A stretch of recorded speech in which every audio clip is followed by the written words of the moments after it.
Hello again, this is your headless piano teacher, and this is the third in a series of short little videos on chord substitutions. The first chord substitution technique we took up was to ask ourselves into what other chord this melody note fits. So if the melody note fit in C, it might also fit in E minor, or it might fit in E flat, or it might fit in A flat major 7th, or it might fit in G or G minor 7th. There's lots and lots of chords the melody note will fit in. So you just ask yourself into what other chord will this melody note fit.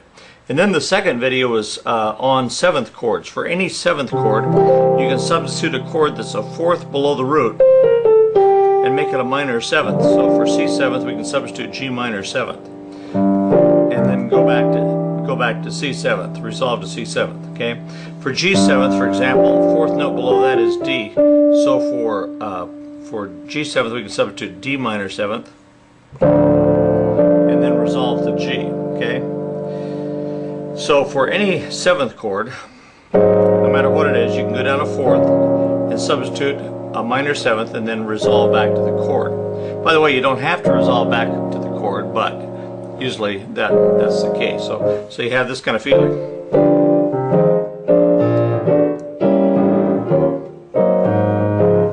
See that? Okay, and the third chord substitution technique I'd like to talk about are called half-step slides. Anytime you're moving from one chord to another, look for opportunities to do half-step slides. What do I mean by that? Well, let's say we're going from C to F, the C chord to the F chord. Okay? Well, what's a half step above F? It's F sharp.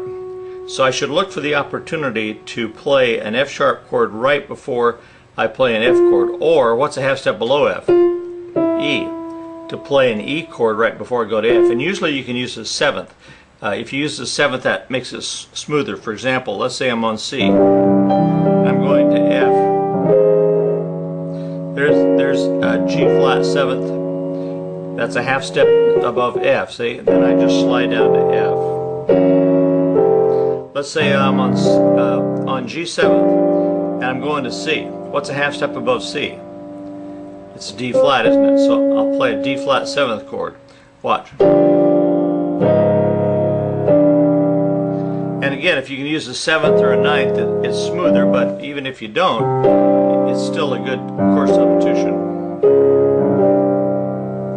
Okay, let's do one more, then we'll call it. If you have a, let's say that we're going from a F chord to a B flat chord. What's a half step below B? B flat. It's A, isn't it?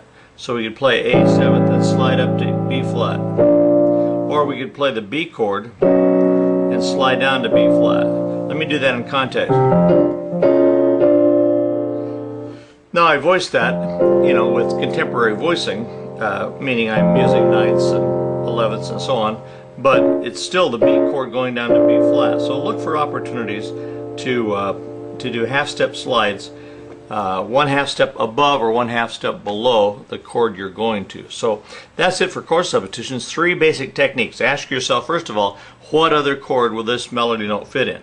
Secondly, for any 7th chord, ask yourself, what's the 4th below and build a minor 7th. And thirdly, anytime you're moving to a new chord, ask yourself what's a half step above it or below it, and then play that before you resolve to the chord itself. Okay, thanks for being with me, and if you enjoy these little tips, come on over to Play Piano and sign up for our free newsletter, which comes by email every 3 or 4 days, and I'll give you more and more tips like this. So thanks for being with me, and bye-bye for now.